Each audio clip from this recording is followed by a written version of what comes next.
l'instant avec James, qui souhaite donc contrebalancer l'influence des puissantes associations indépendantistes qui ont porté, on s'en rappelle, le vote d'octobre dernier en faveur de la sécession. L'une de ces associations, c'est l'ANC, l'Assemblée nationale catalane. Elle revendique 80 000 membres et elle organise la fameuse Diada, sorte de fête nationale catalane qui rassemble des dizaines de milliers de personnes dans les rues chaque année. Voyez ce reportage de notre correspondante Mélina Huette. Des centaines de milliers de personnes dans les rues de Barcelone pour réclamer l'indépendance de la Catalogne. À chaque fois, ces manifestations monstres sont orchestrées par la même organisation, la très influente ANC.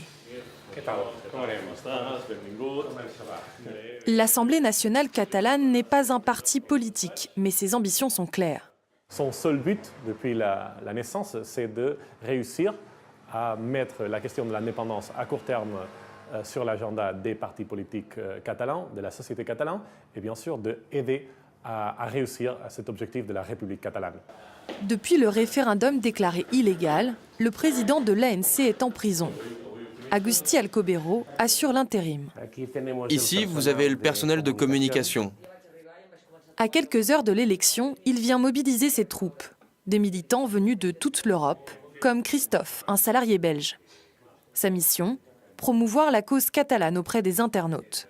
Ils n'ont que des sources madrilènes et ce sont les médias espagnols. Et évidemment, c'est une version de l'histoire catalane et on voudrait aussi donner notre version. Et pour défendre leur vision, les militants de l'ANC peuvent compter sur le soutien financier de leurs adhérents. On a 80 000 sympathisants au sein de l'ANC, dont la moitié paie leurs cotisations. Et aussi on a des produits dérivés, car à chaque mobilisation, on sort un nouveau produit. Badges, bracelets, affiches, les produits dérivés génèrent aussi d'importantes recettes pour l'ANC. Je fais tout mon possible pour protester contre l'emprisonnement des politiques catalans.